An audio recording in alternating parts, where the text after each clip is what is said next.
Good evening. I'd like to call this meeting of the Linden City Council to order. If everyone could please rise for the pledge of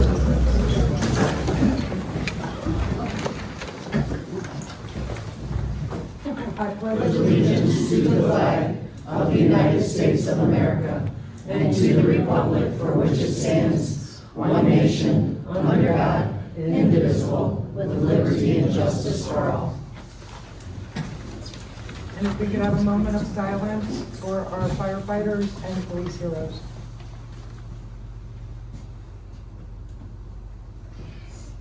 You may be seated.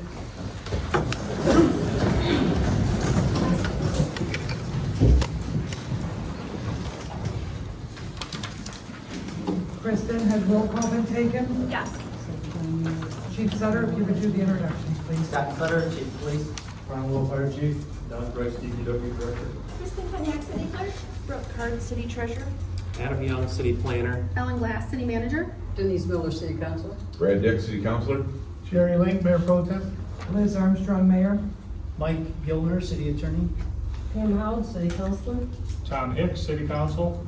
Brenda Simons, the City Councilor. Okay, and we're gonna move into special presentations. Chief Liz.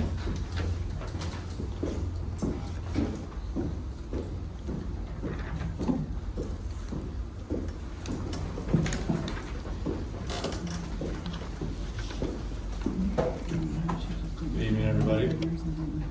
In our continued efforts to recruit new firefighters, I come here tonight to introduce one of the two. The other one had something going on. She couldn't make it tonight, but she'll come at a later meeting now. The newest members would like to help our community with their service to our fire and medical needs when called upon. They both are, Michaela has studied in the medical world in college. She's a four-year college degree. Sorry, what was it? Clinical Psychology. There you go. And once she can take the class for our medical first responders, she can start doing her medicals here. They both will be taking the Fire Academy class in October as well. I'd like to introduce firefighter trainee Michaela Tim.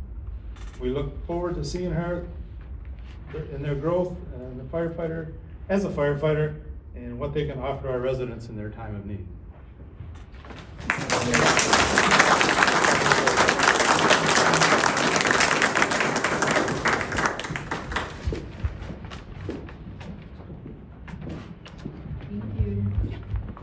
Thank you, Kristen. Thank you, Chief Will, and welcome to the department.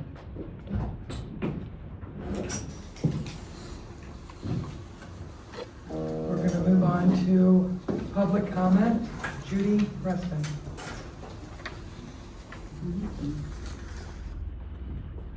Judy Preston. I'm here tonight because I've sent all the city council, city people email, and it was about the charter.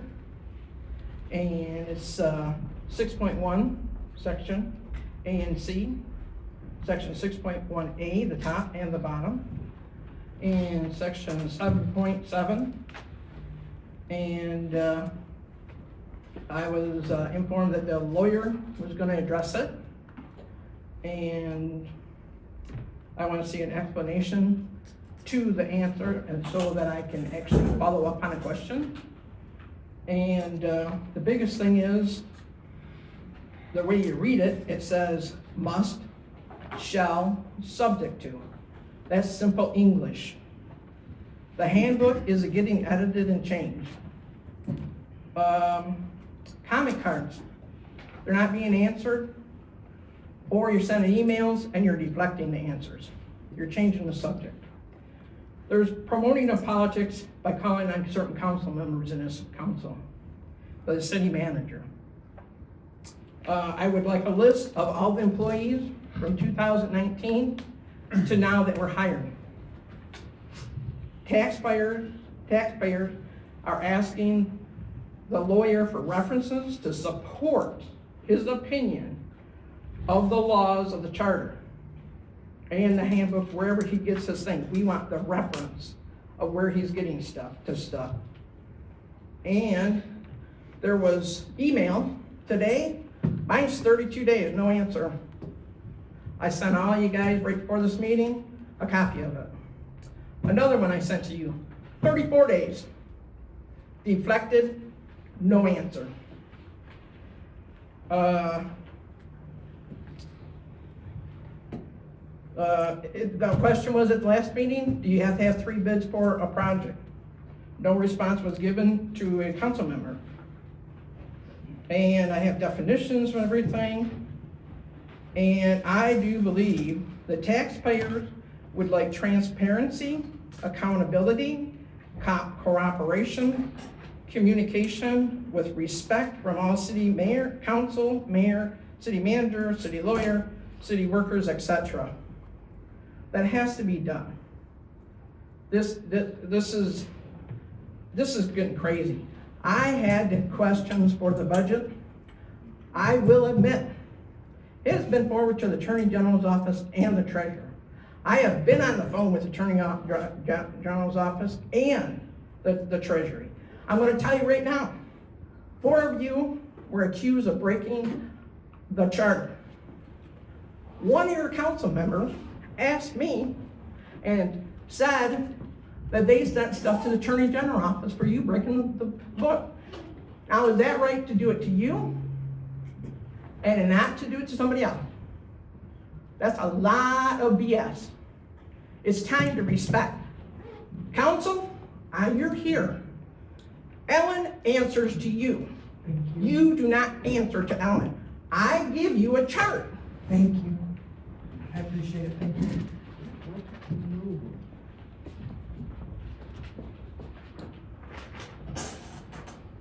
Monica Larner.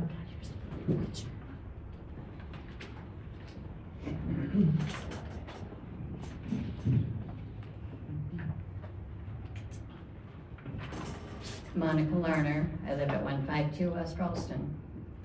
So there's really nothing new to talk about tonight. The same thing about the Losi Center becoming a second Linden Community Center, while the VFW Community Center remains empty. The annex is not conducive to hearing or seeing during council meetings. The meeting we had with Sean Shoemaker, the Serene Brain meeting, and reading books in general. I don't understand why the library is in the most traffic place in the building. There's talking in the hallways, there's wheeled carts coming in and out of the room, there's cell phone videos being played behind me. So there isn't good video or audio in that room. So it was said that they couldn't use this room because the audio and visual didn't work. I see that it does work, and we do have microphones here. So getting with the classes. So I gave a packet of all of the information that I could get. I couldn't get May's activity log because that's not on the website. And in June, there was no LOCI department meeting or report, I should say. So in March, we had 10 canceled classes. In April, we had at least 24 canceled classes. In May, at least 18 canceled classes, and that doesn't include the May 5th, which was voting day, where there were no classes. On the police reports for May and June, none of my 911 calls on the North Bridge problem showed up on the log. So am I not important enough to have a report done for that? I would like to know where the May activity log is for the LOCI.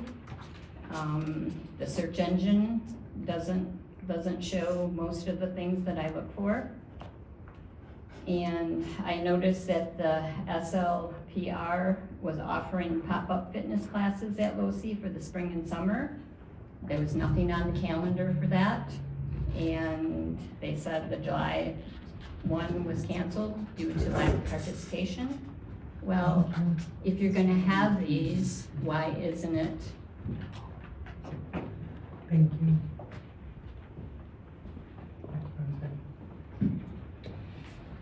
Madam Mayor, may I ask to have added to our agenda today, number F, the Lotion Center and its uses, and the bills for the equipment added to our agenda, please?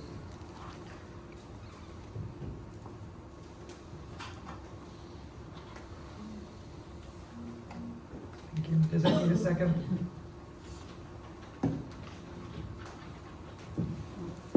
Is there support?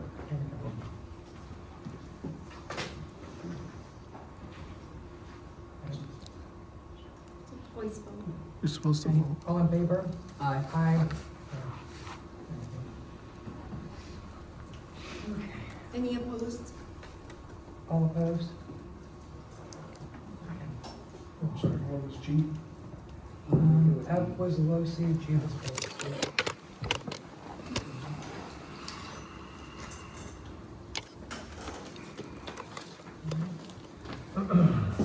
So my microphone's dead.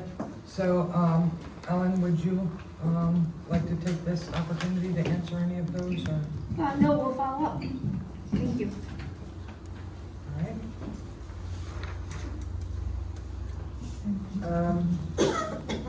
Moving on to the consent agenda. Is there a motion to approve the consent agenda? I make the motion to accept the agenda. Support. Dick? Yes. Miller? Yes. Hicks? Yes. Simon? Yes. Lee? Yes. Armstrong? Yes. Howie? Yes. Okay. All right, we're moving on to unfinished business. You guys have in front of you, I was able to get a updated draft to you guys of the grant, sits in front of you. We can email that to you as well, so.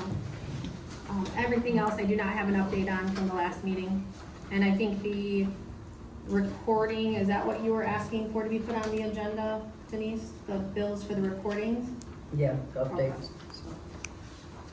I don't know, Kristen, do you have any updates as far as anything that was as of right now?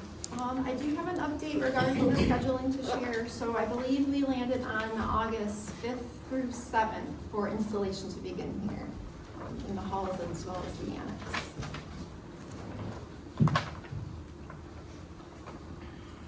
Okay. Do any residents have any questions about the unfinished business? Any council? Have any questions? Okay. The only question that I have is when will the grant get included in the packet? We can update the next packet, make sure that's in there. You guys are wanting them in the work session or the regular meetings? The regular meetings is what I think we had decided on. Thank you. All right.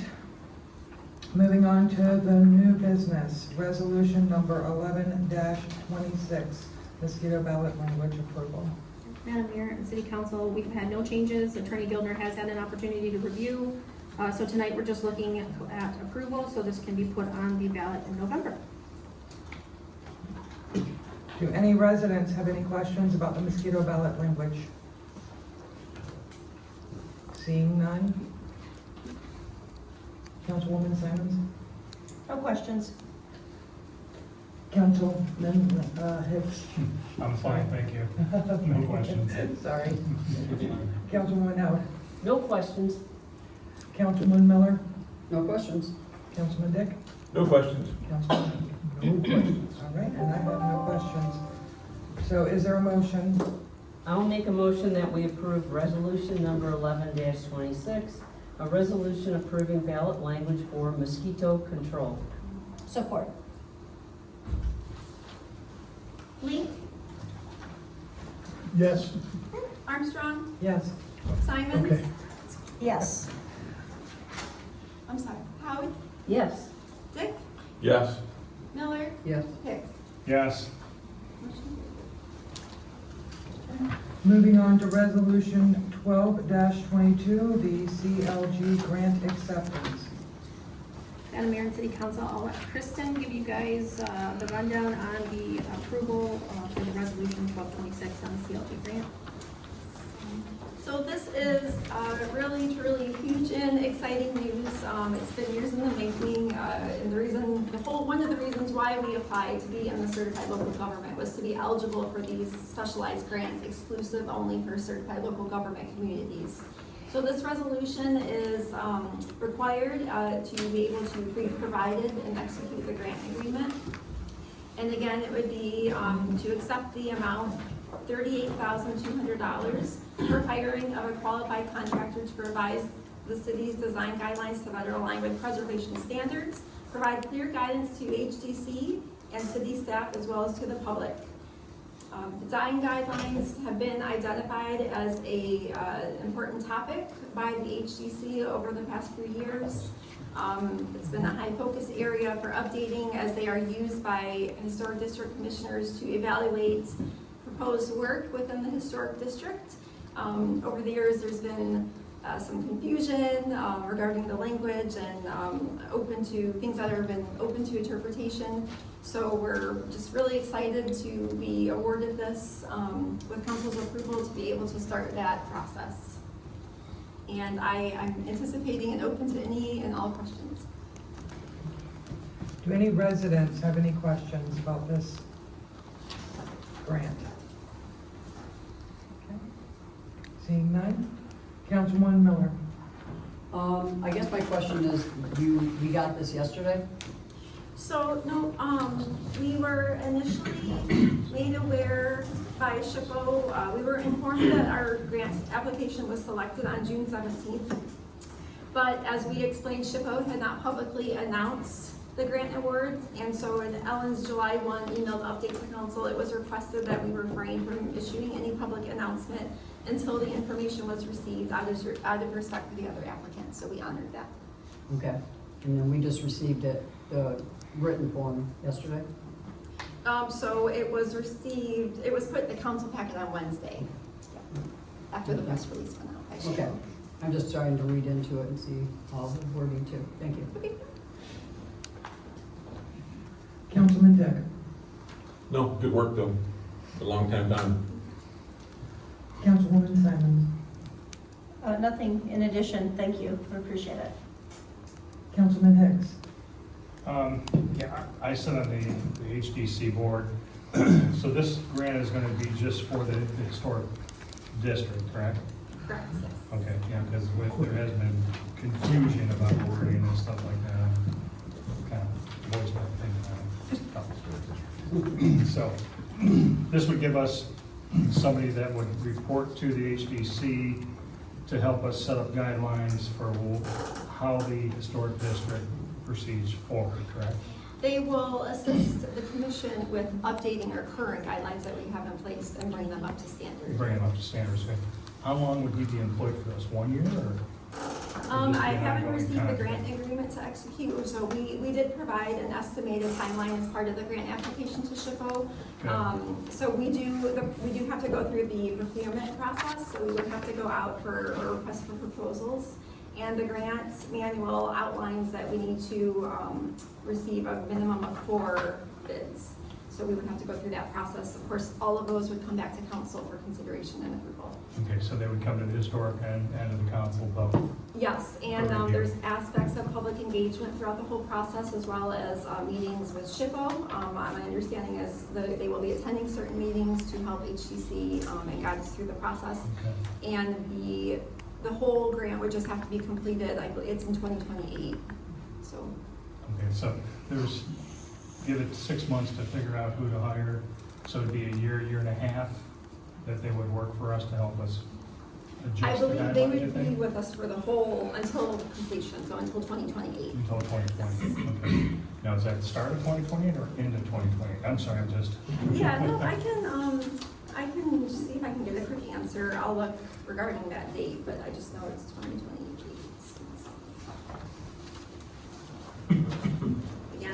gotten the, we can't get the agreement to execute until we Until we provide the resolution. provide some- But yes, okay. all those details will be.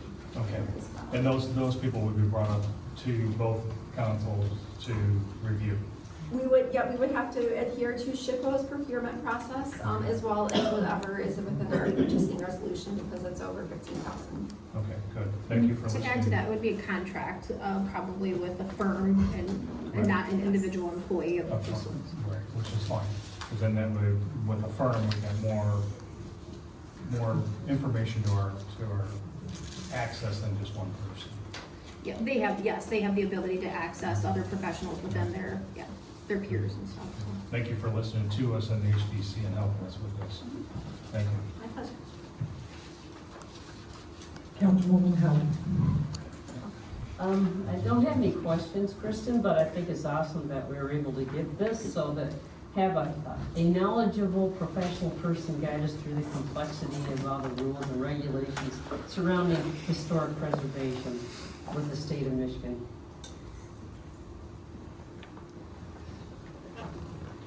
Councilman Lee. This 38,000, will that cover all the costs, or will that? Yes, so that's what we worked with our current provider, and he was able to help us prepare a proposal, and that was the costs that we believe will Carry us through 2028? All right, thank you.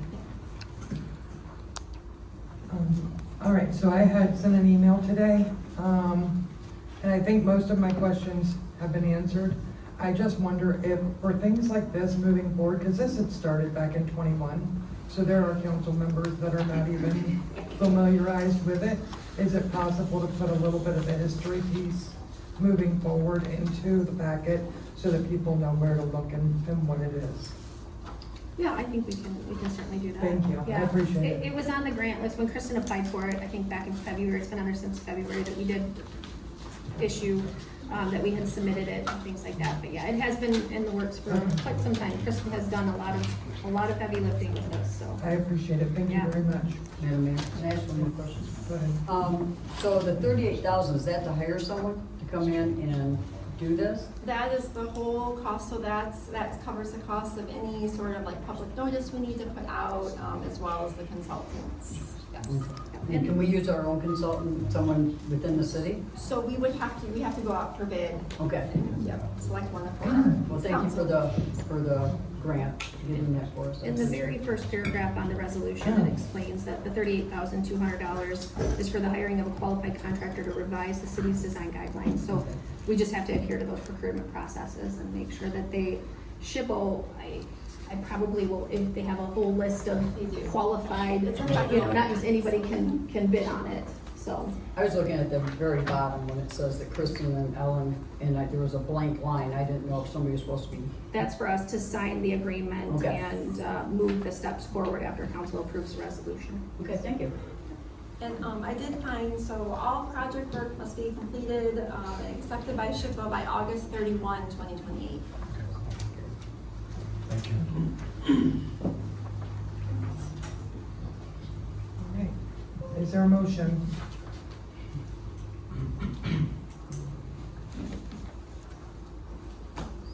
Not gonna do it, Tom? You're looking, get your glasses out. I'll make the motion.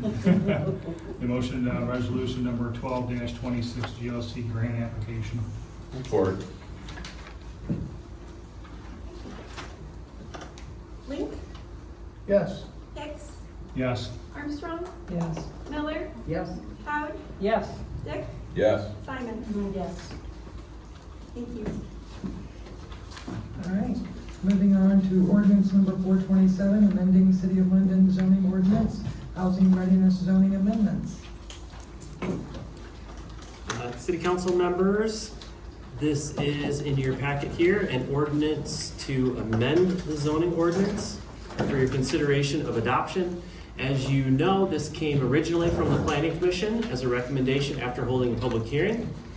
Toward the end of last year, the City Council worked through the amendments, reviewed them in detail, and recommended a number of changes, which were made and referred back to the Planning Commission, who held another public hearing. That was in May.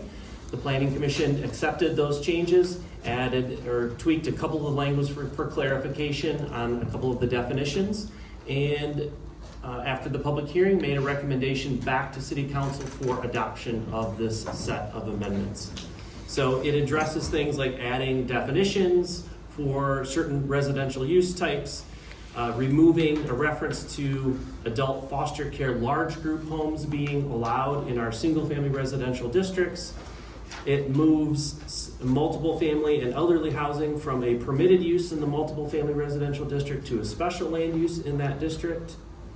It incorporates new design standards for townhouses within the multiple family residential district. It does some clarification within special land uses within the local service and general commercial districts to eliminate conflicting language presently. It reduces the minimum lot size for eligibility to apply as a planned unit development project from 2 acres down to 1 acre to bring it in line with the master plan and some of the recommended priority redevelopment sites in the master plan that aren't 2 acres presently.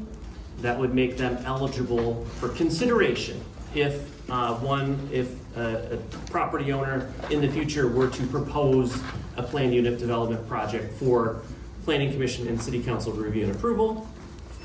It clarifies the number of parking spaces that would be required for assisted living facilities, townhouses, and 3-family dwellings. And then a new addition is related to City Council's kind of initiative about single-family dwellings that are non-conforming uses within non-residential districts. So like a single-family home that's a non-conforming use in a commercial district, for example. The language is new that would allow that home to be rebuilt if it was destroyed or damaged by disaster of some sort. And they wouldn't have to go through hurdles to come back and public hearings and things of that nature. So a single-family non-conforming dwelling could be rebuilt essentially to its original setting if that were to happen. That is a summary of what's in this proposed ordinance for your consideration. I'd be glad to answer any questions that you might have. Do any residents have any questions on the housing readiness zoning amendments? Seeing none. Councilman Dick. No, planning went over it, city council went over it, and all the changes, if we incorporated, are there. Councilwoman Held. We discussed this previously a couple of times, and the planning commission already went over it, so I am good with it. Councilman Hicks. Adam, just what we drew up is what we want, which is perfect. Questions I have for you is, this tags into the NISHA grant, which if I'm not mistaken, correct me if I'm wrong, we've already been given that money on a refund basis as long as we comply to what they want. Now, if we pass this ordinance, they look at it and they say, no, we don't like your ordinances. At that point in time, then we just comply with their ordinance or just refund their money and it's done with, correct? I honestly don't know that process. We, at the end of this project, once the amendments are adopted, per the grant, we send them a copy of the adopted amendments and our final report saying that it's done. We're to provide a summary of the amendments as part of our reimbursement request. They don't review the draft and say yes or no. It's not their control. It's our ordinance amendment. Okay. I don't know, nor have I heard any cases of MISHDA coming back and saying we're not going to pay you back for whatever reason. I don't know if that could or would happen. Okay. Now, with the way we have set up the new ordinance, we still have control of what goes on in our town, correct? Oh, absolutely. A Yeah. builder can't come to us, we deny them, and they go to MISHDA and say, Correct. hey, wait a minute, you gotta do something. Yeah. We still have final say, correct? Absolutely, absolutely. And what I will say too is, MISHDA approved a scope of work for us to go through this process, and it's exactly what we've done. Because we're, as a group, looking at keeping Linden. Yes, Okay, and that's this our is your whole goal. ordinance, And this if is they your can come in the back language. door and change that, Yes. then we gotta start from scratch. If you can say that they can't, and we have control, then we're fine. Correct. You have control over this ordinance. They cannot tell you, in fact, it's tonight. They're not involved in your adopting this language or not adopting this language this evening. Okay, that's why I just want to make sure, because Yes. that was tied into that, and there's a lot of questions out there. Understood. There's a lot of concerns, so me being up here, I've got to address those. So thank you for answering those for me. And just to clarify, we have not received any funding for the grant. We have paid any invoices that are affiliated with the project, and then we have to submit for reimbursement. But So, they reimburse us. Okay, I misunderstood that part, so Yeah. thank you for clarifying. Okay. Councilwoman Simons. No additional questions. Thank you for the good work. Councilwoman Miller. The two, properties I was worried about is the one by the mill building, Marvis. That's taken care of in here, correct? To rebuild a house that's in a commercial, and she's a resident, she's been here since 1912. If her house burns down or something happens to it, she can rebuild it as is. Non-conforming residential use in a commercial, which we changed. Okay? If it is a non-conforming residential use in a commercial district, I'm not familiar with that particular Okay. situation. If it's a non-conforming residential use in a commercial district, yes, it would have, this new language, if adopted, would apply to that, allowing that house to be rebuilt. Okay, and then we have another one that is a store in a residential area. Right? That one's taken care of too. No, that is not. That was something that was discussed by the city council, and we, in my opinion, and taking it to the planning commission, is that would allow for a commercial building, so a non-conforming commercial building in a residential area to be rebuilt if it's destroyed. Based on kind of zoning and how that works, we would want to be very careful about that, because the intent of a non-conforming use is to have that in a particular commercial use in the middle of a residential area, is for that to go away over time so that it becomes residential. And so it certainly could be rebuilt. They would just have to go through the process, and we'd want to engage the property owners that surround it, for example, to be able to provide input. Okay. So that would require coming back to the council for a rezoning. Now, a residential use, non-conforming in a commercial area, I think you would see that the context is very much different, where not scrutiny would be necessary for a project like that. Okay, if this is a store with a residential on top of it, is that any different than what we're talking about right now? That still goes back to, It, we're talking about Calabrias, they have an apartment up top. It's a mixed use. if that was to burn down, they could rebuild. The residential is an allowable component. The commercial is not. Thank you. No other questions? Councilman Linden. I don't have any questions. So, I've got a couple questions. When this first came out, with the housing readiness zoning amendments, there is a list, that is put out. In order to qualify for the grant, you have to have X amount of the things that were on the list. So I guess the direct question I'm asking, do we have the correct number of things to be able to get the money for this grant?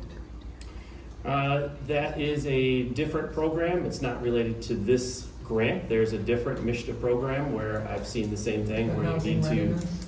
No, it's a different funding source, so this is to update zoning ordinances. There's a different program out there that I've seen a list of things that you would need to have in your zoning ordinance. This is not intended to accomplish that. Okay, because with, when I called MML and spoke to someone at MML, in my email box for this particular grant was sent a list of things that we had to meet. Well, you know, certain benchmarks that we had to meet. Yeah. One of which was, you know, there was ADUs, there was multiple different things as far as benchmarks. And that came directly from MML. There are no benchmarks in this MISTA Housing Readiness Program that we applied for as part of our grant. Okay.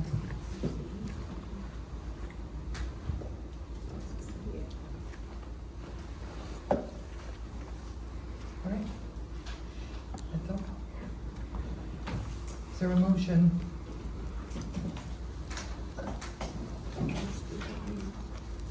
I make the motion to ordinance number 427, amending the City of Linden zoning ordinance, housing readiness zoning amendments.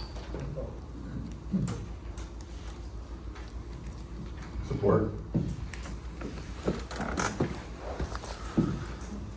Confirming that was a motion to approve. Yes.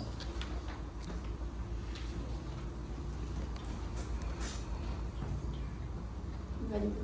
Mhm. Miller, Yes. Simons, Yes. Howard, Yes. Dick, Yes. Lee, Yes. Hicks, Yes. Armstrong. No.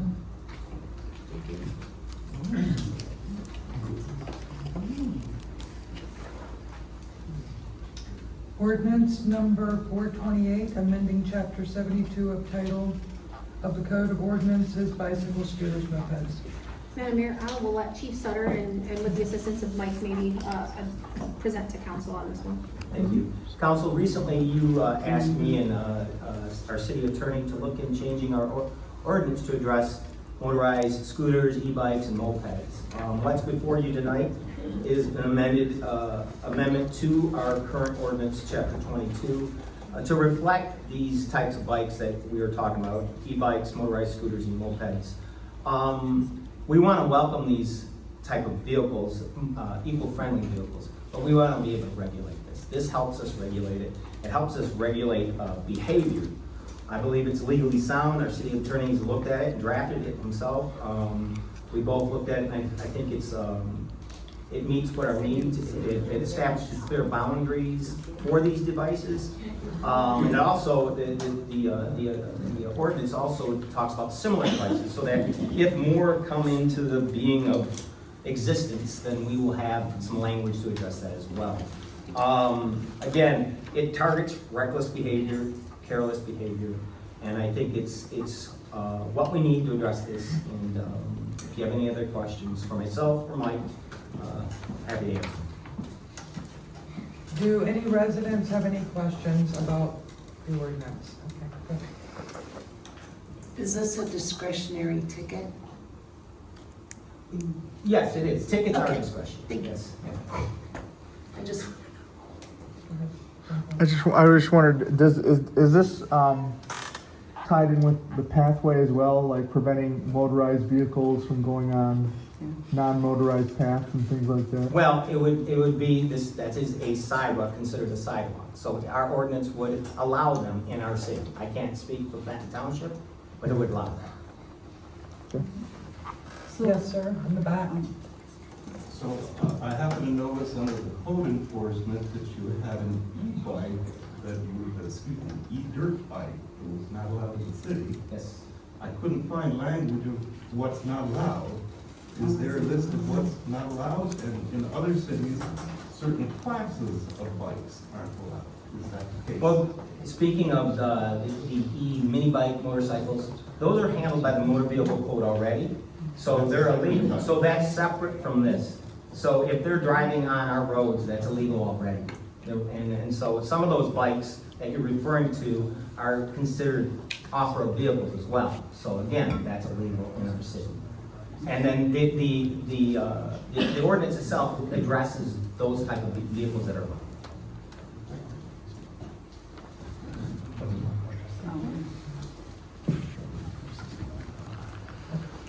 Are there any other? Is this addressing even the safety equipment that they must wear while they're doing anything? No, it doesn't. It doesn't. It addresses reckless behavior. No. And I think that's the most intent. That's the biggest part of this thing is the reckless behavior. Now, and I'll tell you, we have made numerous conversations with these young people, and it's mostly young people, but it's not always young people.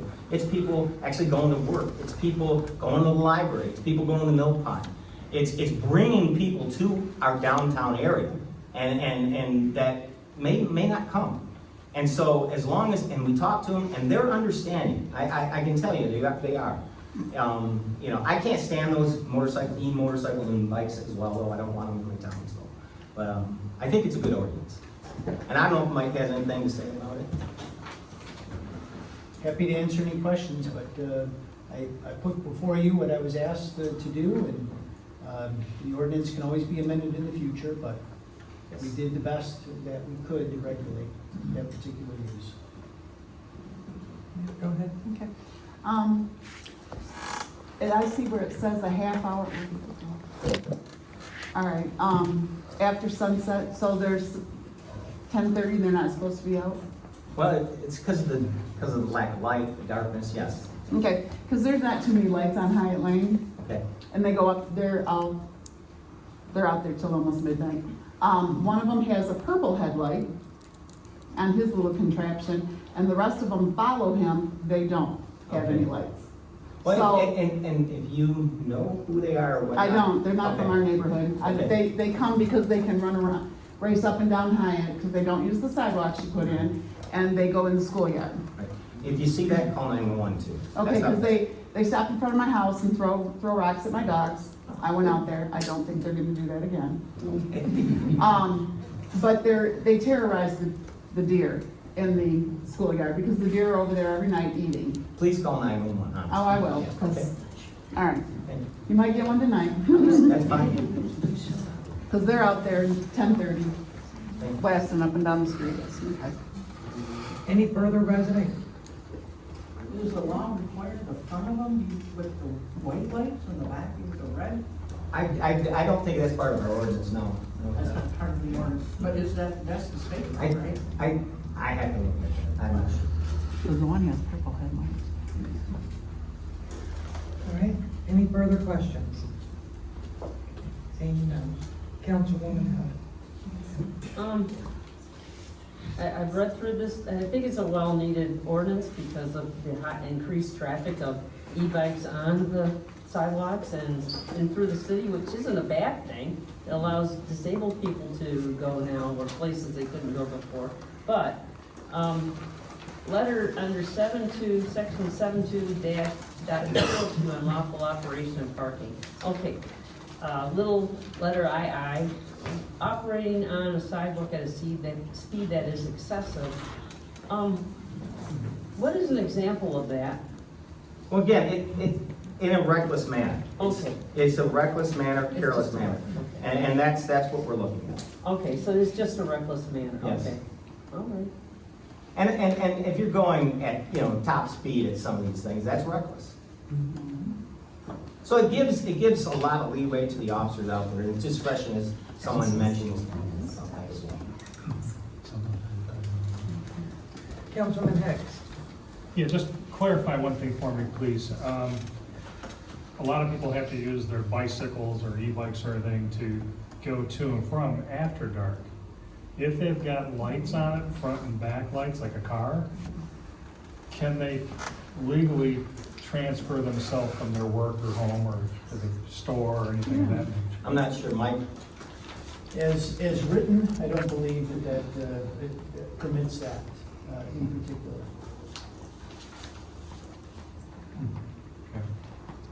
Councilwoman Simon. Can we add that exception? Yeah. That's council's choice. I think so. I mean, there is people that don't have cars, and especially with winter coming on, it starts at 6 o'clock.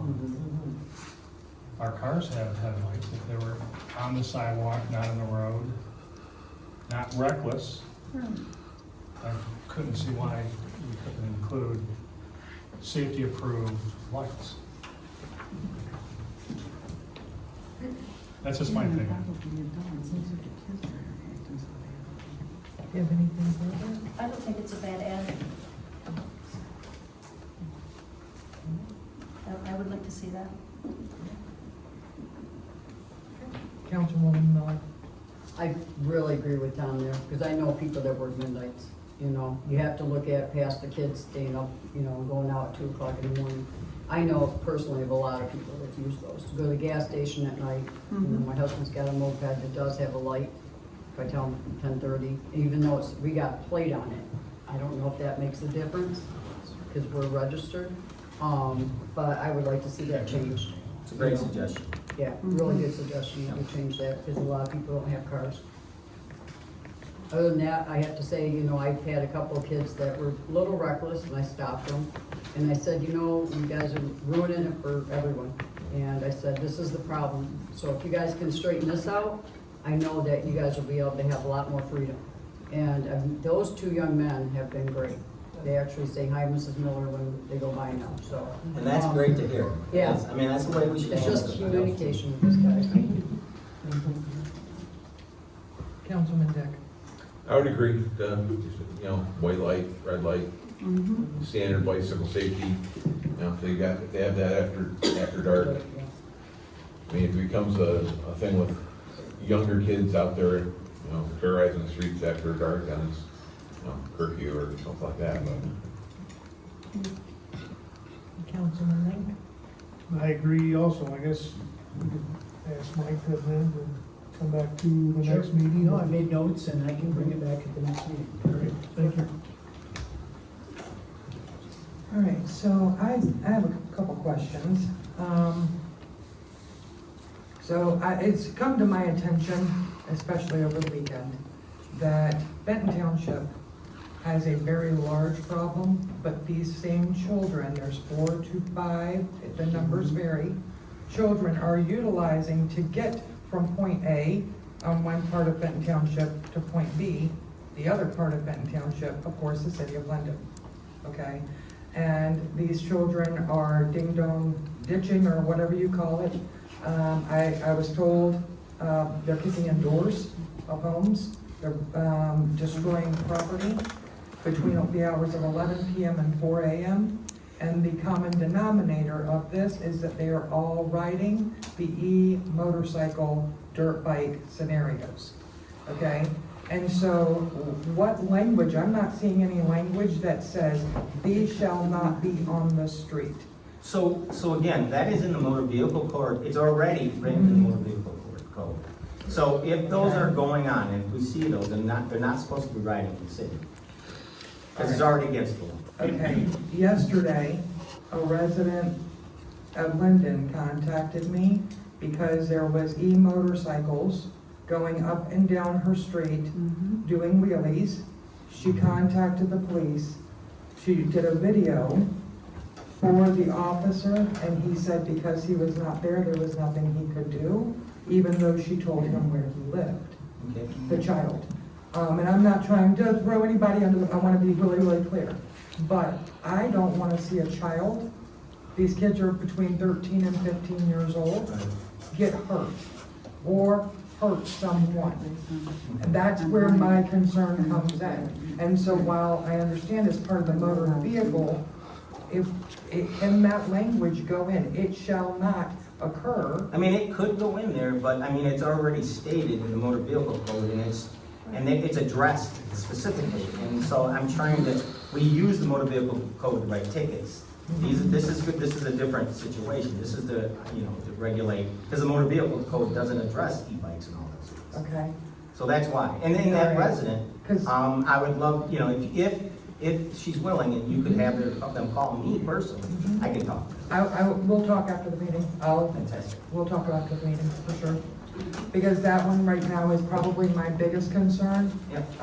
And hearing all the different places that these same 4 to 5 kids, between the hours of 11 p.m. and 4 a.m. Appreciate it. All the way over to Haviland Beach, Marl, Loon Harbor, and destroying everything between here and there.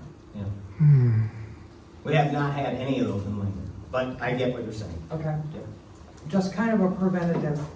If they're utilizing our roads to get from point A to point B, then we take that out of the equation and then they stay on one side. And it'll be a little easier for the sheriffs, because they have been contacted. multiple times. Can we add that somewhere in our, website? Sure. Because people can go on there knowing that we have a new ordinance. I don't know if you can put it out on our newsletter, just a little blurb to go in and look at the new ordinance. I mean, the people she's talking about have utilized, now kicked out of Calabrias because of the 4 young men going in and not doing the right thing in the restroom.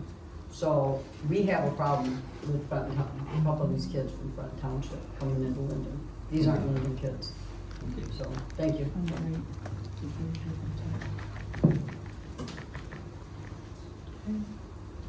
Any further questions, comments? Okay. All right, is there a motion? Actually, no, we have to bring it back. Sorry, okay, so we will see that again. All right, so we are now moving on to E, council meeting location.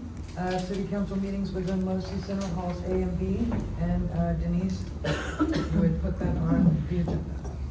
I put this on the agenda because I think, you know, it's, you look at any of the meeting places on YouTube, you know, where people are meeting for city call meetings, and being put in the annex is way too small.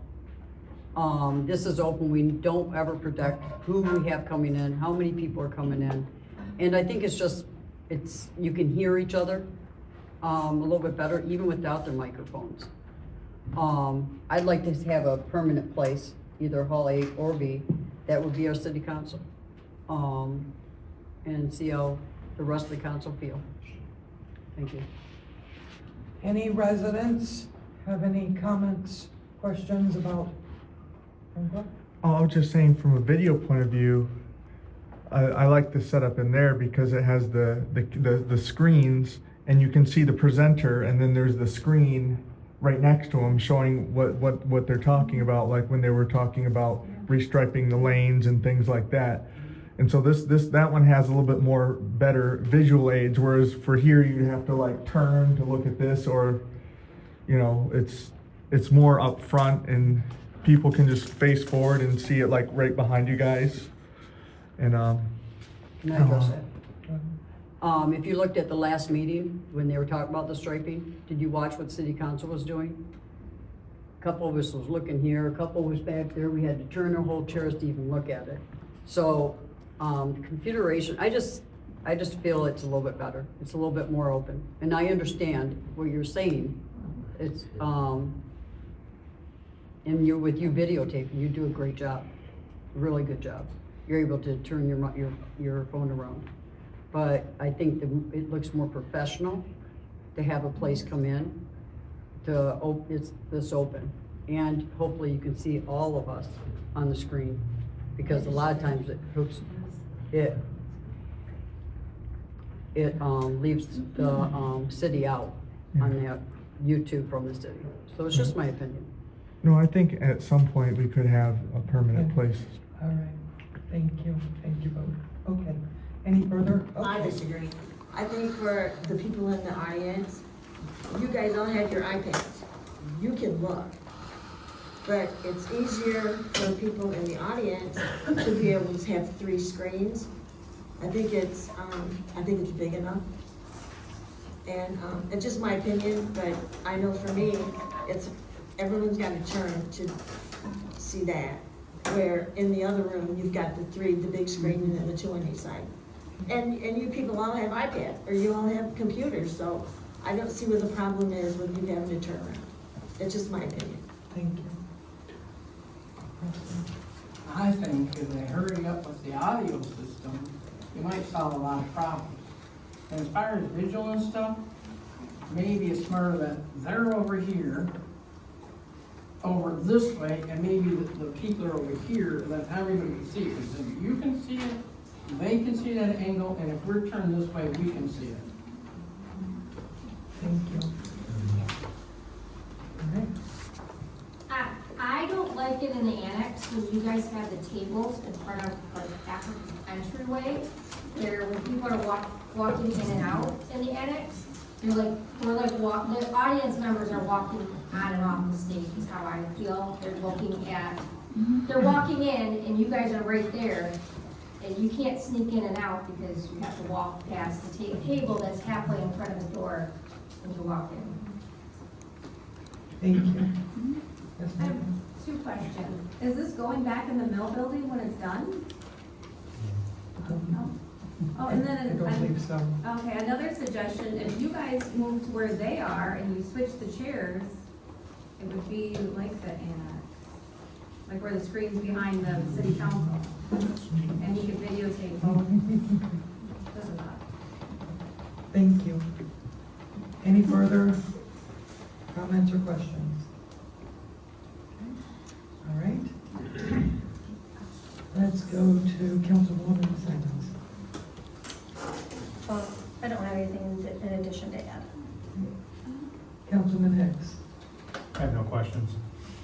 Councilwoman Howard. I don't have any questions, but I think for ADA, for adults with, for disabilities, for sight issues like I have, the 3 screens are preferable. Councilman Dick. I have no preference, I just know in here that on that back wall, because it's movable wall, there's no power for city staff for the computers or anybody else that needed to plug in back there if we were gonna reconfigure. I think it was one of the reasons we didn't do it before. Councilwoman Lewin. Well, I feel that this is where the last council had, this room, they were never put in the annex, and they made it work. I just think it's larger, we never know what audience we have coming, and I will stand on it, I think this is a better setup. I do believe that what the young lady back in the back was saying is to change this, you know, put us where the city is and change it the other way, and that would be better. But I still think that this is more professional. And this is where the last city council was, so they didn't have an issue with it. That's my opinion. Thank you. Councilman Lee. You know, I think certain situations, there's been time when we had a lot of people show up for meetings, and the annex definitely would not hold that. I think the recommendation of just basically swapping you guys and here, that gives you access to power, and then the residents would be facing that direction, make it easy for everyone to see the screen so that the entire audience doesn't have to turn their heads, it's just us at council, and it's not a big deal. But I think swapping a room would be, or swapping where we're sitting in a room would be a good idea.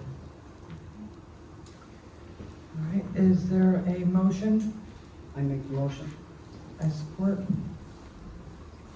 Do we need a? What is the? The motion is to move the, council meetings to either A or B hall and out of the annex.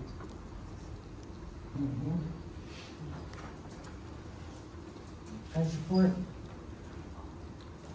Okay, and it's an, all in favor? Aye.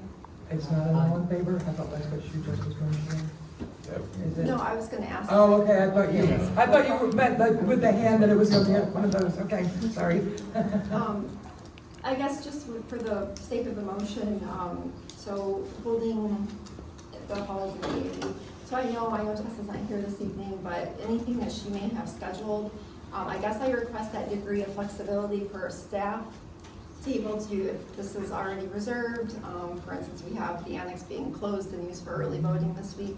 I guess I just request that flexibility, degree of flexibility for staff to be able to shift if need be. So I guess I'm just looking. And then another question I have is if we are going to hold the meetings in here, how would you like me to proceed with the audio or the speakers and the equipment in the annex? Should we cancel that order? I guess we wouldn't need that. So now After weeks and weeks and weeks of bringing up, you're just gonna cancel it? Hello. Thank you. So I guess I would want that addressed in the motion too, just for clarification. So do we want to bring this back to the work session? Let's, I agree with that. Do you want to bring it back? Bring it back to the work session. Okay. I don't know that it's necessary if you just amend your motion to reflect what your guys' wishes are. If that's what you want to do. I have a question. If we need that flexibility, to go to the other room, I think we should have the speakers in that other room if we get moved over there, right? I agree 100% that there needs to be some flexibility, but if the room works better in here, we'll go here, but maintain the speakers over there. Okay, so proceed. That would be, In case Madam Mayor, another question, what's the cost to maintain the speakers in a room that we might use once a year or twice a year? What was that bill? That was substantial. $20,000? It was right around, I think for that room, because it was 2 different projects, I think it was closer to 10, 12. May I ask you a question? go ahead. The last time I was here, I asked if it was paid for on the invoice, and I was told no. It hasn't been paid for, no. Okay. But the installation is scheduled for next week, so I Okay. just wanted to communicate. It's not paid for, I just want to know if we're committed. We signed the purchasing agreement, so are we committed? A special order equipment, so. I would have to get Okay, clarification. I guess the question that I have, the microphones, okay, are they portable and will they work in both rooms? Or will they only work in that room? Just, the microphones will only work in all of A and B as it stands right now. Okay, And so the then- ones you purchased will only work in the annex? Correct, because they will be wired in such as these are with that receiver and the speakers that will be installed in the ceiling. Okay. Is there a way to have them wired in here versus there? No, I'm just, Yeah, we already, yeah. trying to Did ask. spitball here, ideas, okay. Because these die in like 3 seconds, some of them. Okay. You thought they just changed the batteries. All right, so do we want to vote on this tonight, or do we want to bring it to work session and have another discussion? Bring it to work session and discuss. All right, so let's do it by hand. If you would like to bring it to work. Madam Mayor, can I yes. ask you a question? Yes. So the bills that we have, it's in 3 different bills. So there's no use, you tell me that you won't have no use for these speakers or anything else for this building? The annex quote, so there's 2 projects. So halls A and B is one project and the other project is the annex. And that is separate, yes, because there's no wiring, there's no speakers as it stands right now, so that's what we were. So we'd save the money on the annex, but we could still do everything in here? Correct. Okay. If, And we wouldn't need we wouldn't need the microphones? so only if the purchase agreement, I guess, we would have to double check. I mean, is there a chance it would change your overall pricing structure because they're bidding a certain size job and now we're saying we're gonna take a section out of it, so. Well, I guess that my next question is, what's the price tag on that, and did we get the total price? So the invoices have been emailed, I think, multiple times. And they're just invoices as of, well, we haven't even officially been invoiced. We won't be invoiced until the project's completion, which is why I have a very narrow window to let them know, like, this is happening. And what's the total price? 24,000? I can look. Madam Mayor and City Council, just as you guys can understand, we would have been able to have all of that stuff if we would have known what the specific questions were. As Kristen had explained, we have provided that information previously. It is 2 separate projects. The projectors in Hall A and B do not work. That's why we have a projector set up, taking up seating in the middle of the hall. That project is specific to Halls A and B to fix the projectors and those, the receiver. Again, I don't have it in front of me, but they're 2 completely separate projects. And it's to fix the projectors and the necessary IT equipment in these 2 halls as we host a variety of programs within these 2 halls separate of those. But did you have a question?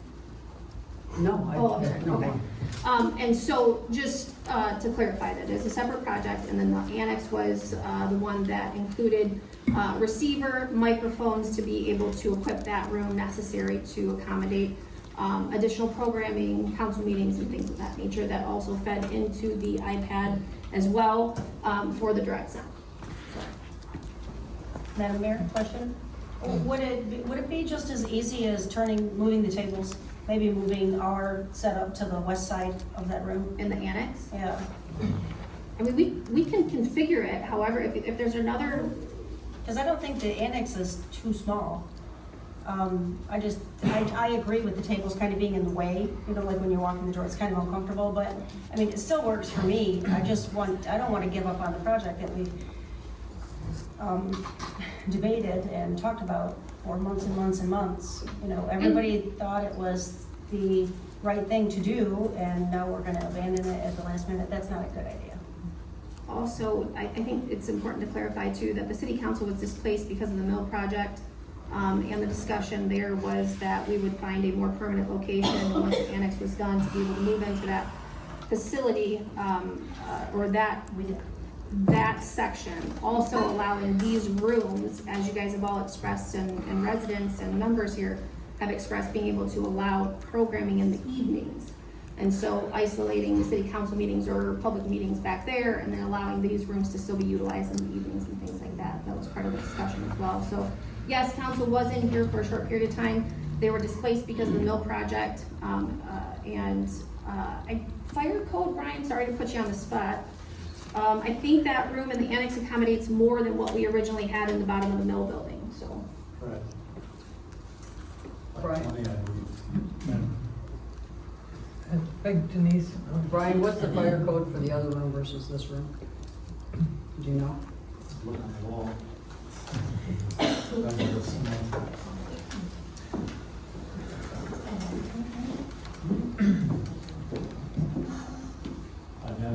One or two people.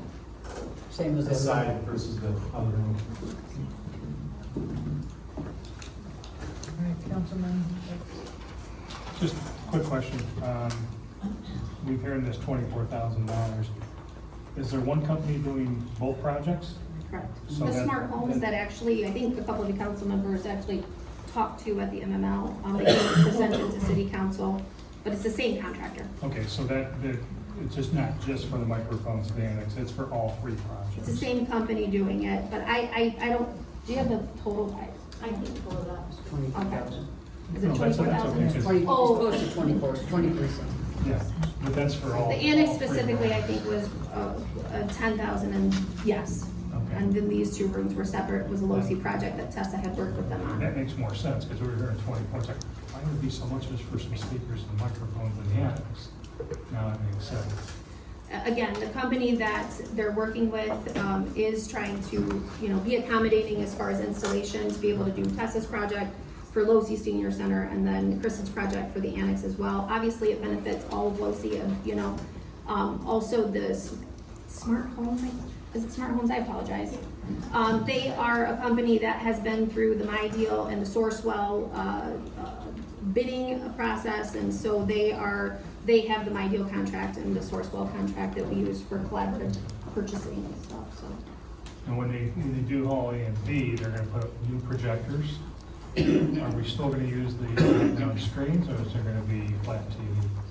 So I understand they're putting, the projectors are fine, they'll just be reinstalling or installing. I know, I apologize, I don't have the exact details, but Tessa has worked with them on that specifically. But it is to fix the projectors that are currently not. It was two new projectors. Two new projectors, okay. Now, is this coming out of the OC fund? So Tessa's portion for, yes, and then the annex would be coming from general funds. General fund. Yeah. Yeah. Well, actually, I think we've talked about it at length in the past too, being able to utilize PEG funding as well Okay. to accommodate the annex. That answered a lot of questions, thank you. I think there was some wording in the quotes that were sent out, that were emailed, where all three of the quotes had to be purchased together. So that kind of along what Don was saying, that they're kind of tied together in there. I think they're But hoping so, to but be able to give us. that company still has the flexibility, they can make the decision to respect the pricing and break it up, but, if we can't come to a decision, obviously, Kristen, can you postpone the installation? Well, I mean, we could postpone it. I'm just thinking through this. the equipment, I mean, they've already paid to order the equipment, shipping costs, the equipment is shipped, so they have it, so I'm just wondering, I assume they have bills. I don't wanna make any assumptions, I need to speak with them, but that's where I'm coming from.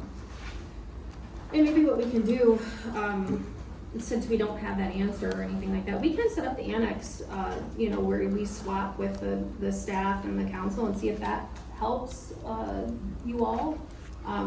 Willing to try different configurations if that helps as well. Again, also, if you guys want to amend the motion to just give clarification for staff, we'll execute that that's what you would like. The motion is on the table right now to change it to halls A and B. I think Kristen was just hoping for clarification so we can move forward. I mean, I'd be great with that, with the flexibility. Like Krista, if there's something that is needed in this room, you have the flexibility to change it. So if, for instance, if there's programming scheduled to hold it in the annex. If there's programming in A or B, yeah, Okay. then we could be a plan. And that would give us 3 options instead of just 2. And move forward with the, technology for the annex as well then. I would also think for, like, planning commission, right? You know, we typically don't have, a bunch of people there, that would, be better there and then that allow this room to be used for programming or whatever. Not all the meetings need to be done here, So by continuing with the annex, you can still have the planning commission and meetings, smaller meetings in there. And then with council, we have the flexibility either or. So continue on is what I'm saying with that. I'm gonna respectfully request a restate of the motion. Yeah. Just so we have clarification. Oh, excuse me. You've explained a little bit more tonight about, maybe I'll get, you say Pella or whatever it was, funds to help with the annex. Hedge funding. Plans funding. So we've got that, now we know it's 3 rooms, not just 1. The figures that we've been hearing for money and stuff, and if we could make it to where all 3 rooms that are available to us, I think that makes it a little bit more appealing. We could have the choice of then whatever the size of the meeting or whatever, we pick a room. Madam Mayor, just clarification. I don't know if this is for Ellen or Kristen. Is a motion really necessary if you're getting some direction? So I'm picturing if the meeting is originally scheduled for the annex and 200 people show up, then it's not going to happen in the annex and you're going to pivot, would be my assumption. And if 2 people show up in the audience, the annex suffices. Do you need a motion under those circumstances? Well, then I guess, Mike, how would you know that? Until the day of the meeting. You may not. Right. But I'm thinking of all the years that you were in the basement of City Hall. I remember that being moved one time. Right. And it was moved because a larger crowd was anticipated, but for all other purposes, it served. Well, we've had some really big, Of course. meetings lately, so that's the reasoning.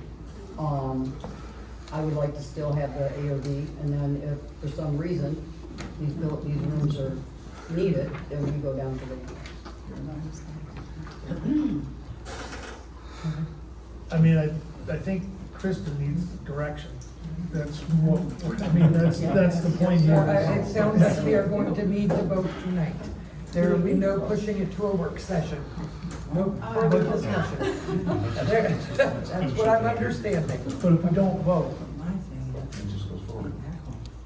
To address Attorney Gilder, do I feel a motion is necessary? I don't. I feel, we need, as long as council's comfortable with staff's discretion, if we need to move, we'll move, just as we do now. If, I set up and there's people rolling through the door, I can put it, I guess.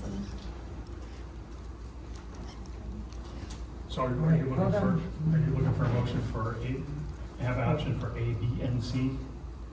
I'm not looking for a motion at all, but that's up to council. Pam's been trying to. I'm so sorry. It's okay, Tom, we know you like to talk, and that's a good thing. As long as we can agree that, to allow the staff to use for their discretion. I don't think there's any need for a motion here. It's not like we're voting on an ordinance or something. We just have to agree that if it's a bigger group coming in the door, let the staff move. Let them handle it. That's what they're good at.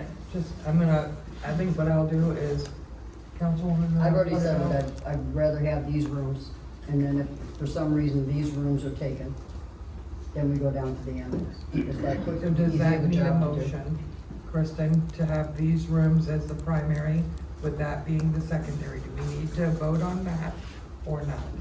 That's No, the I question. understand. Okay, I wanted to make sure everybody was good. Madam Mayor, may I ask one more question? Kristen, well, I know Tessa's not here to answer, but how often do we have programming in rooms A and B? I know occasionally we've heard balls bouncing around and things like that, so while we're meeting, I'm just curious.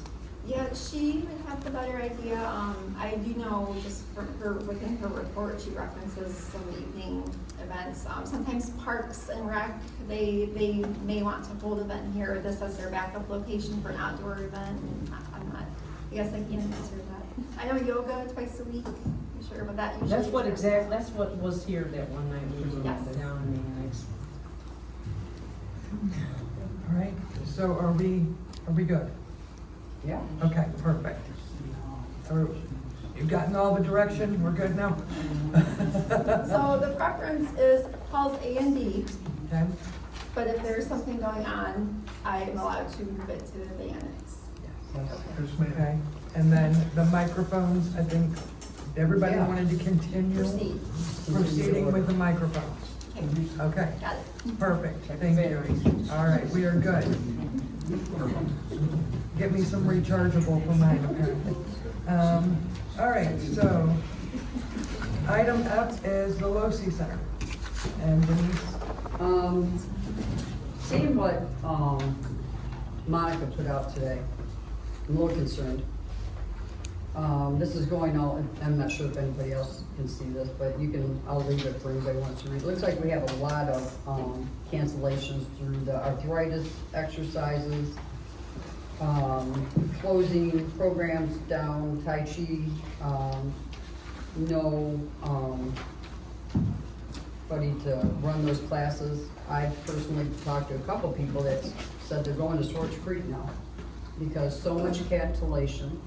And then we have the voting here, which I thought was a really good idea, except for they're saying that now we're closing programs and lunches for that. So it's concerning because this is, the LoC Senior Center. That's what was given as a senior center. But looking at this, is there anything we can do to make sure that these people that come here, I mean, this has got purple all over it, that these classes aren't being canceled, not because people aren't showing up. April the 2nd, no drums, no chair, no arthritis. The next week, the same thing.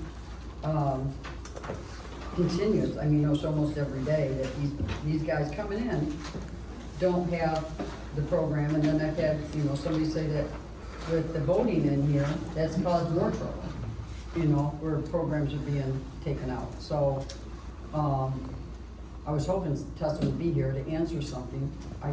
Any of the seniors in here, it's disappointing if you want to come in and get a class.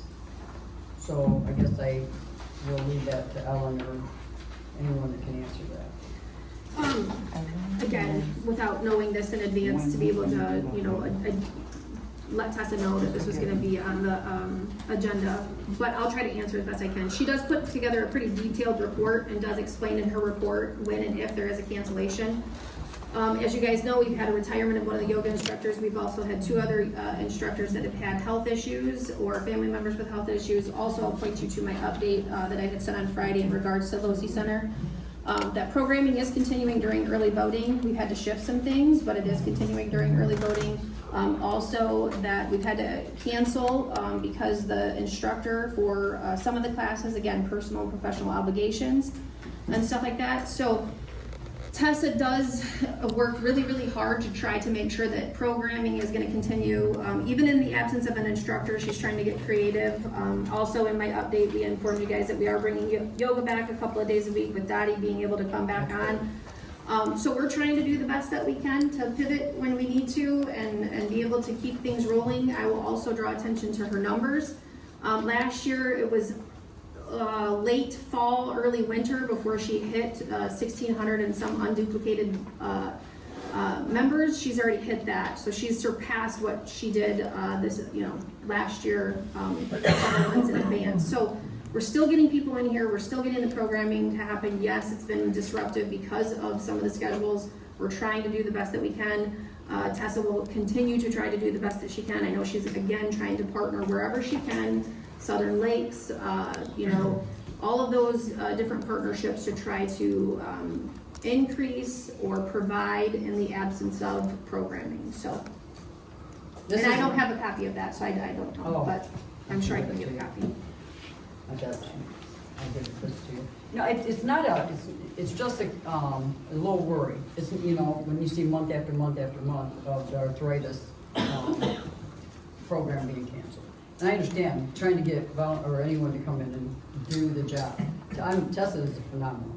The people that work in here are phenomenal. I think some of the older seniors are just getting worried that some of their programming, the real seniors, the 70s, that they're not getting everything they want. You have pickleballs here, some of the other things that the younger ones can do, that's their concern. So just wanted to, she brought this in, I looked at it, it seems worrisome. So thank you.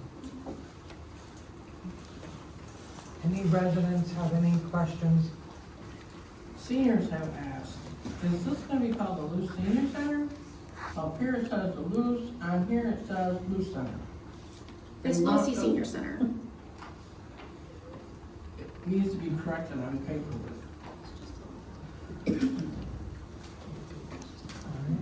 Any further resident questions? All right, any council questions on this item? Or statements? Go ahead. Ellen, you did say that Tessa keeps track of the cancellations and reasons for the cancellations, and that's accessible, available to anybody?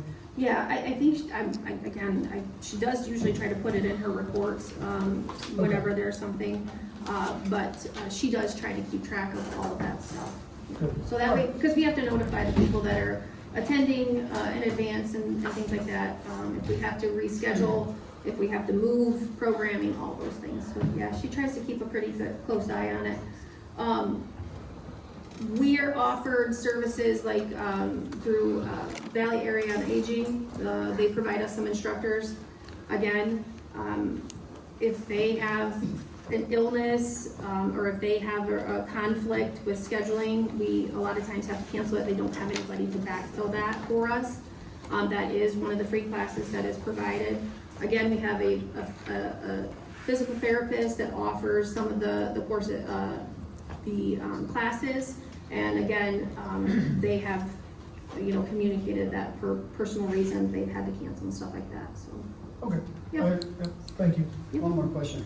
Is there any way to get someone to come in for the arthritis, to actually hire somebody, part-time or? Because it seems like that's the one that is really where the older seniors are missing. So Tessa has been working on trying to fill whatever classes that she potentially can with instructors. We have to be mindful of making sure that they're either certified or have the capability to provide and execute, programming and stuff.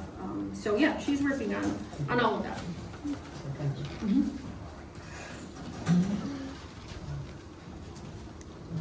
Okay. Normally, it's a no-no, but go ahead, one real quick. Okay, so this is just an example. This was on a Tuesday at 11 o'clock. The parking lot is completely empty, except for me. So that's just an example of the center is not being used to everyone's benefit.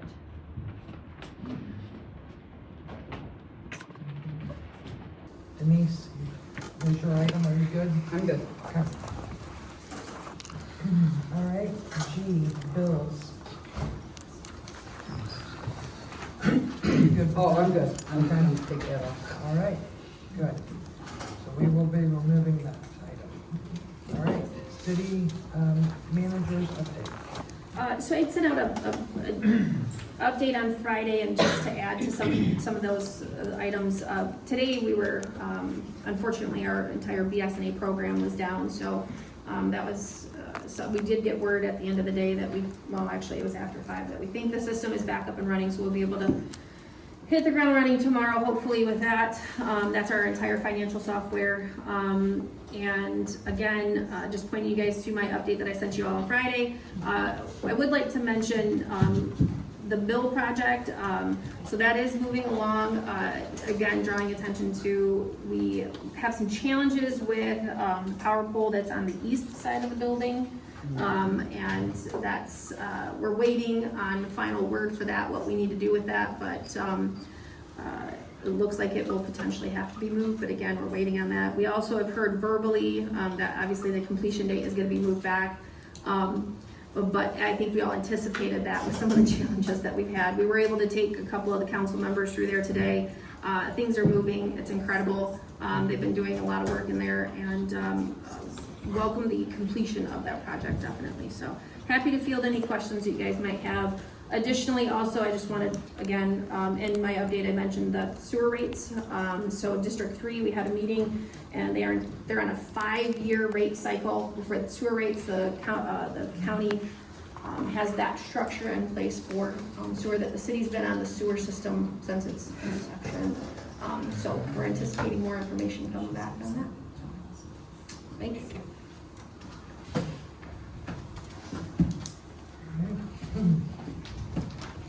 City attorney update.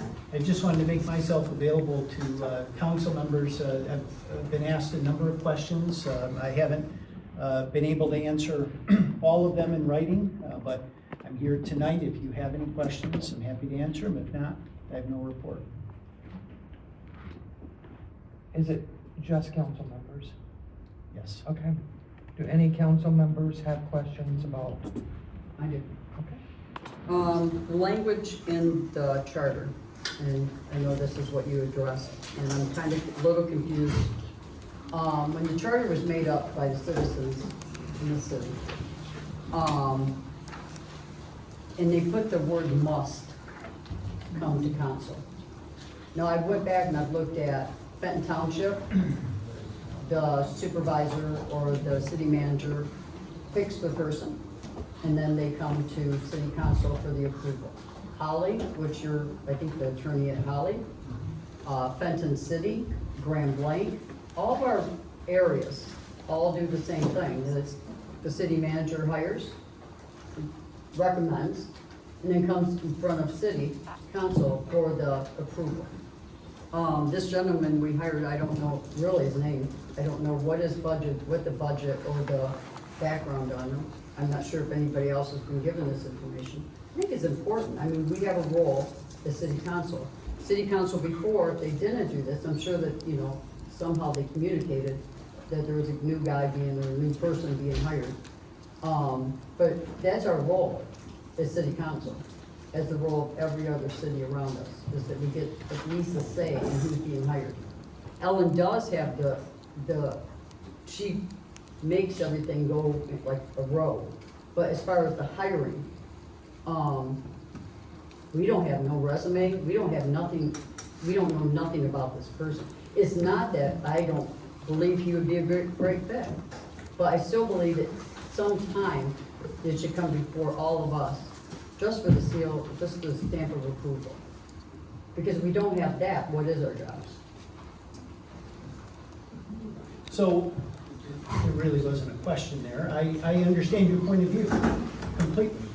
I was asked to comment on the charter as I interpreted it. And the word must means shall, which is obligatory, which eliminates the discretion.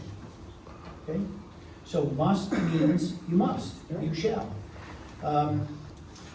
In the first page of my letter, I said, you can find a sentence or language in that charter to support your position, whichever way it is. So for every sentence that talks about subject to council approval, there is other language which seems to suggest that no, the city manager has that supervisory power. And so, I think it's a muddled mess. I don't think it's at all clear under the charter.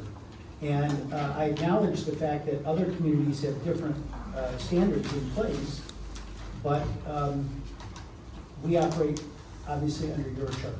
And so that's all I looked at, your charter. So what is the role of the city council? I mean, if we could be hiring anyone, we don't have no say in who's being hired. Well, so I think part of the problem, Denise, is, are we talking just department heads, or are we talking employees? Are we No, talking- not employees, I'm just talking to just the department heads. So, at least here's one school of thought there. The department heads are supervised by the city manager. They answer to the city manager. That is part of her team, the administrative team, right? Anytime that there's a new coach hired in the NFL, he almost always brings on his own team, right? Because those people answer to the city manager. I don't know, I'm trying to think through a situation where council approves someone that Ellen is not recommending or is not comfortable with, and yet she is responsible for supervising that person. That, to me, is a very awkward situation. Does the city council approve Tessa or Brooke, the treasurer? You didn't, and I don't believe that you do. Now, with respect to the DPW individual, for the meetings that I've been at, it's been mentioned that Don is retiring, that there's going to be this replacement. So I don't know if a resume was actually circulated, but it was, in my opinion, if the city manager who is charged with supervising that person is comfortable with that choice, then it's her call. That's my opinion. You guys make the rules. Just to clarify too, Mike, the clerk and the treasurer by charter are appointed by the city council. They are the ones that are named in there. Brooke, when she moved into, from deputy treasurer to treasurer, she was, I guess, confirmed by the city council as well as the clerk was. Those are the only two Right. instances. Yeah, and You did I reference that. misspoke, but that is crystal clear in the charter. Sure. Right.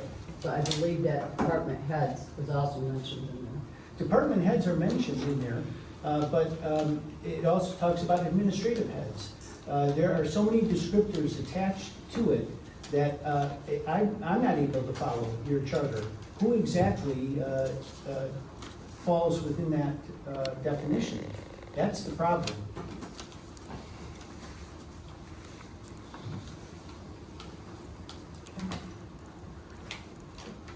Go ahead.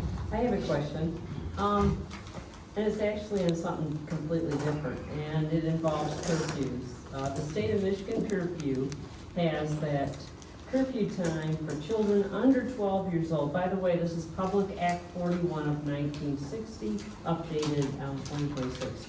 Its curfew is between 10 a.m. and 6 o'clock p.m., or a.m., sorry. They're not allowed out in the street and stuff. So I was wondering if we shouldn't be updating our curfew, which reads, according to our compiled law, 11 a.m. to 6 a.m. And I did look at Fenton Township. They adopt whatever locale they're near or follow the state of Michigan. But So- I was just curious because we're talking about those e-bikes. And, you know, at least here's one way of kind of enforcing rules on two things. Being out after the curfew and on an e-bike. So it got me thinking, we should maybe change and update ours to read the same time as the state of Michigan. That's What do you think? I mean, I'm just asking you. I have opinions on everything Yeah. before you, but I take direction. Yeah. So if council wants an amendment, we can make that amendment. It just makes sense. It follows the state of Michigan has. And then you have another means to regulate e-bikes on the sidewalk after hours. I was thinking about asking Scott back there, but I saw him hiding. Okay, so I'm gonna address that. I'm gonna address overall the police world of Linden. We have not had a B&E since I've been one, I take it back, and it was a relative. We had one stolen car since I've been chief. We haven't had a robbery, our crime is nil, and the officers are doing a great job here. Our juveniles are behaving themselves. Yeah, we have some e-motorcycle problems and e-bike problems, but this is a safe community. It is one of the safest communities in Michigan, bar none. And to continue to throw new laws at things when there's not really lawbreakers is an issue. And that's my opinion.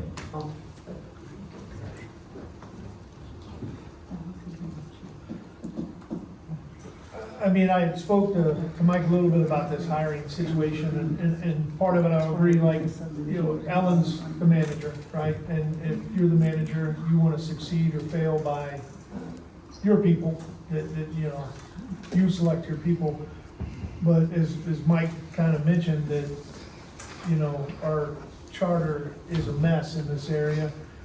His points bring up, yeah, you could read it and you read further down and it's saying the exact opposite same thing. So I think if we want to address this, if the council does want to have appointees of directors come to us for the stamp of approval at the end, I think that would require that the charter be amended and that would require a vote by the residents. Yeah, and to that point, your charter is a mess, not just on this, in a number of things that we've identified over the years. And so I strongly suggest that you look at revising it.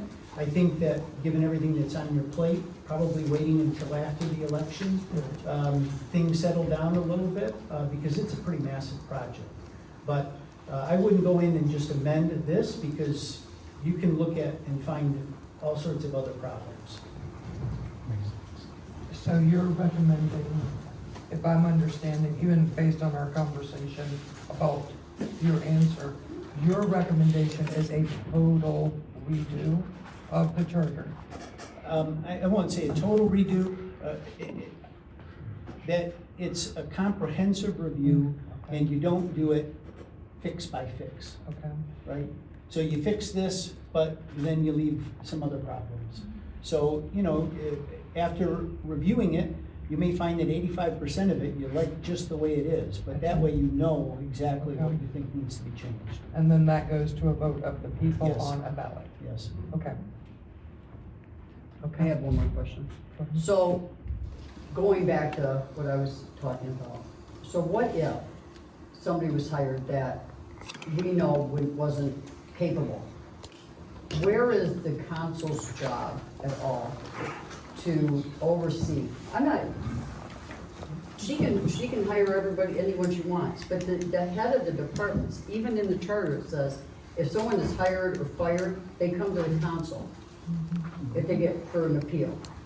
So, I mean, there has to be a role for council. Oh, you have a role. The city manager serves at council's pleasure. If she assembles a team that is not doing the job or not doing it well, then she answers to you. But we are hiring someone that we don't know nothing about. We have no idea, I don't know his name, what the budget is, what his background is, except it came from West End. This might be, but this is gonna come into another time, with another council, where you're basically saying the council doesn't have a role in anything in the city, as far as hiring and firing. I'm not saying that, Denise, I'm not saying that. I was asked to review your charter as written and to give my best advice. And for every provision which says that she must get city council approval, there is something else which says that she doesn't. So under those circumstances, I think you can plug the hole by fixing the charter. But as it stands right now, that's my opinion. Totally different from every other entity around us. No, Mike, to that though, I think you have to understand that you're comparing other cities that have a separate charter, a different charter. They put together a team of residents and a charter commission when in their incorporation of a city. And they developed their charter to meet their needs at the time, just as the city of Linden did. Townships are a completely different animal. They operate under a completely different laws than what cities do as well. And I probably don't speak up enough when the time arises, but I'll take the opportunity now to address some of the things that were communicated tonight, hopefully clarify. So the implication that you guys didn't know, or that there was no knowledge of this, I'll go back to the email that I sent you, Denise, on July 22nd. When the question was raised about the hiring, I brought him to the last meeting to introduce him, and his name is Pat McNally. He is from the city of Westland. In that meeting, I also reviewed some of his credentials as well. I was happy to answer any of those questions at the time it was done. But going back to March 9th, when Don gave us his notice of retirement, and I sent an email to council saying that we were starting on the transition phase of that. Again, April 24th, emailed the job advertisement. May 22nd, emailed communication sharing that there was 5 candidates moving forward in that process out of the interview process. July 1st, email communication that I had extended an offer and it was accepted, and then brought him in July to interview. So I just don't like the implication that I don't keep you in the loop about things and you guys are not getting information and things like that. Oh, no, I totally agree with you. Okay, When appreciate reading the that. charter, it sounded like that we had the final approval. Not that any one of us would have said no to it. It's And just to the- getting To the there has to point, be a role. to the point of the charter, I think for myself and staff, we would love to see the charter cleaned up in a lot of different areas so that there is no doubt whatsoever. So, Well, and let me touch on, one of the other questions I was asked is, if LOCI is a department of the city, then it must be created by ordinance. And I was cited to section 6.13, which says, "The council shall by ordinance establish departments of city government and determine and prescribe the functions and duties of each." By the logic of the person in the public who asked that question, you don't have a police department because it's not created by ordinance. You don't have a DPW department because it wasn't created by ordinance. Nor do you have a fire department. This language in 6.13 that I just read, I've not seen in any other charter, Holly's or otherwise, and I did some searching. Nor have I ever seen an ordinance which creates a police department and prescribes the duties of the police department or fire department or DPW. So, to your point that what I said is contrary to everybody else, we can only go by your charter and not by anybody else's. That's why I go by So this. just like the language you're citing, I would say, well, this is unique language. I don't know of it anyplace else, but it's here. I wish the person that was writing the charter back in the day were still around. They're all dead. They're all dead. And to answer that question that I was asked, no, LOCI does not have to be established. Oh, I didn't ask that question. No, I know, but I was asked. and Yeah, I remember that. I'd like very much to put that. Sorry. It's okay, I just want to make sure everybody can hear the city attorney. Thank you. Are there any further questions on this issue from council? All right, seeing none. Thank you all for the department reports. And we are going to move to council comment and reports. We will start with Councilwoman. I don't have anything to add this evening. Thank you. Councilman Hicks. I think I've talked too much already tonight, so I think I'll be quiet.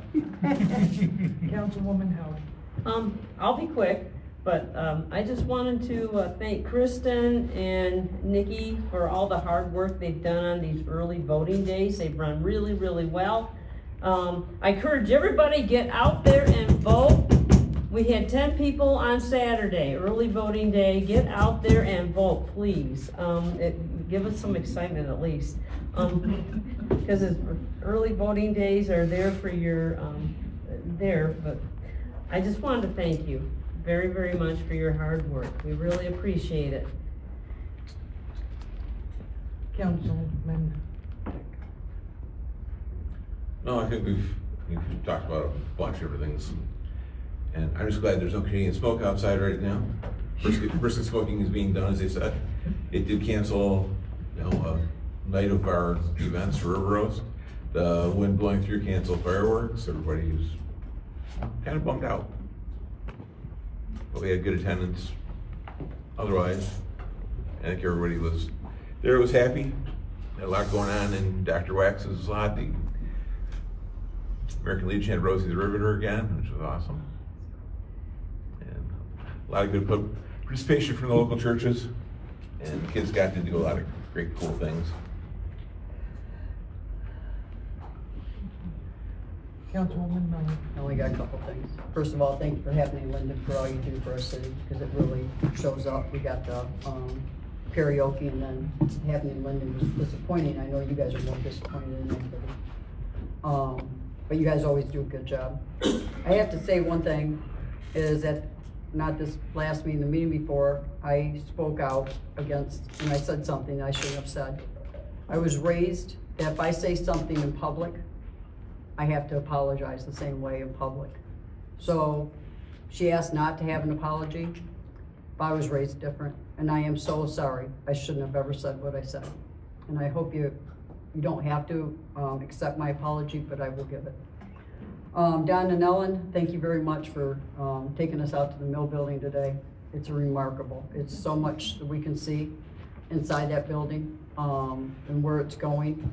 It's really cool. We got to see the elevators and the new stairs and a lot of good stuff, and how hard these people work to get this done. And I guess that's it. Thank you. Councilman Lee. Don, Ellen, thanks for the tour. I mean, I think we've got enough concrete. We're about to rival Hoover Dam, but it was quite a bit. But it was good to see. If it falls down now, it's, yeah. No way. But thanks for all the work and keeping us informed on all that, so. And thanks everybody for showing up. All right, we have a closed session this evening. Just need a motion to go into closed session for a memorandum of understanding with the police department collective bargaining unit. All right, is there a motion? I'll make a motion that we go into closed session. I second. We need a roll call. Roll call. Yeah, you need a roll Yes. call. Yeah. Miller? Yes. Yes. Armstrong? Yes. Howard? Yes. Yes. We will remain in this room, so we're gonna have to ask everybody else to step outside. At the conclusion of the closed session, the Memorandum of Understanding for the Police Department Collective Bargaining Agreement was passed.